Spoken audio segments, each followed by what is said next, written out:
শুভেন্দু অধিকারী কি দু জায়গায় প্রার্থী হচ্ছেন? জল্পনা আরো উস্কে দিলেন বিরোধী দলনেতা।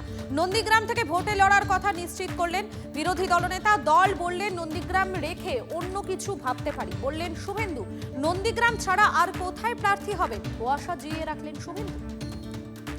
নন্দীগ্রাম আমার ভদ্রাসন এবং আত্মিক সম্পর্ক। আমাকে যদি লড়তেই হয় নন্দীগ্রাম রেখে আমি অন্য কিছু ভাবতে পারি। ও যেখানে ইচ্ছা দাঁড়াক সেখানেই হারবে। 26-এও নন্দীগ্রামের শুভেন্দু অধিকারী নিজেই সে কথা নিশ্চিত করলেন বিরোধী দলনেতা। আমাকে জিজ্ঞেস করলে আমি বলবো আমি নন্দীগ্রামেই লড়বো, তারপরে বিজেপি যদি বলে এটা করতে হবে ওটা করতে হবে তাই হবে। আমাকে যদি লড়তেই হয় নন্দীগ্রাম রেখে আমি অন্য কিছু ভাবতে পারি। শুভেন্দু নাকি কাঁথিতে দাঁড়াতে চেয়েছে, কিন্তু বিজেপি ওকে বলেছে যে ভবানীপুরেই দাঁড়াতে হবে। যখন ডায়লগ দিয়েছিল অন্যকে গাছে উঠিয়ে মই কেড়ে নেওয়া চলবে না, পুরনো বিজেপি বদ্ধপরিকর, আরএসএস এর পুরনো নেতারা বদ্ধপরিকর তো শুভেন্দুকে হারাতে। আর মধুরেণও সমাপয়েত হবে। শুভেন্দু ভবানীপুরে যদি দাঁড়ায় 50,000-এর বেশি ভোটে ভবানীপুর থেকে হারাবে ভবানীপুরের মানুষ। কিন্তু তিনি কি নন্দীগ্রাম ছাড়াও আরও এক জায়গায় প্রার্থী হচ্ছেন? জল্পনা আরও উস্কে দিলেন খোদ শুভেন্দু অধিকারী। আর সেই কেন্দ্র কি হতে চলেছে ভবানীপুর?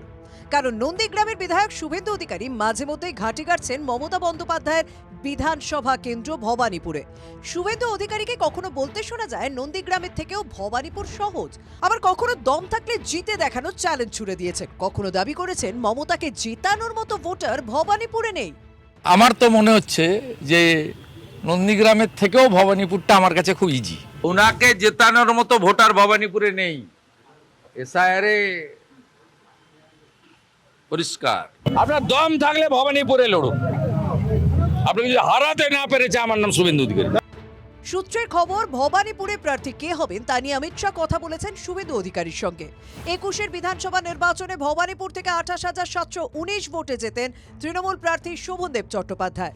21-এর বিধানসভা উপনির্বাচনে 58,835 ভোটে জেতেন মমতা বন্দ্যোপাধ্যায়। গত লোকসভা নির্বাচনের প্রেক্ষিতে ভবানীপুর বিধানসভায় মাত্র 8,257 ভোটে এগিয়েছিল তৃণমূল।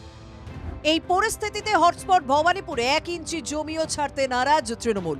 ভোট ঘোষণার আগেই মুখ্যমন্ত্রীর কেন্দ্রে প্রচারে নেমে পড়লেন ফেরহাদ হাকিম। তার দাবি 50,000 ভোটে জিতবেন মমতা বন্দ্যোপাধ্যায়। কে হারাবে? কারণ বাবার ক্ষমতা যে মমতা ব্যানার্জিকে হারাবে, 50,000-এর উপরে ভোটে জিতবে। হারাবে কি? ওসব বড় বড় কথা বলে, এর আগে অনেকে বলেছে।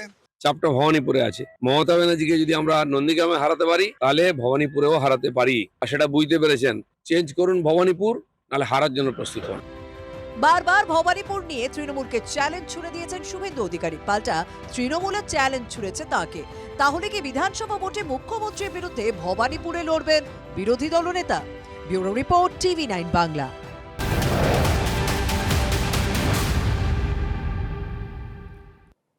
নির্বাচনী আচরণবিধি লাগু হতে একগুচ্ছ নির্দেশিকা জারি করেছে নির্বাচন কমিশন। 24 ঘন্টার মধ্যে সব সরকারি অফিস থেকে নির্বাচন সংক্রান্ত পোস্টার, ব্যানার, হোর্ডিং সরিয়ে ফেলতে হবে। শুধু তাই নয়, সরকারি অফিসের দেওয়াল থেকে মুছে ফেলতে হবে নির্বাচন সংক্রান্ত লেখাও। 48 ঘন্টার মধ্যে রেল স্টেশন, বাসস্ট্যান্ড, বিমানবন্দর, সেতু, ইলেকট্রিক এবং টেলিফোন পোলের মতো পাবলিক স্পেস থেকে সব রাজনৈতিক বিজ্ঞাপন সরানোর নির্দেশিকা জারি করেছে নির্বাচন কমিশন।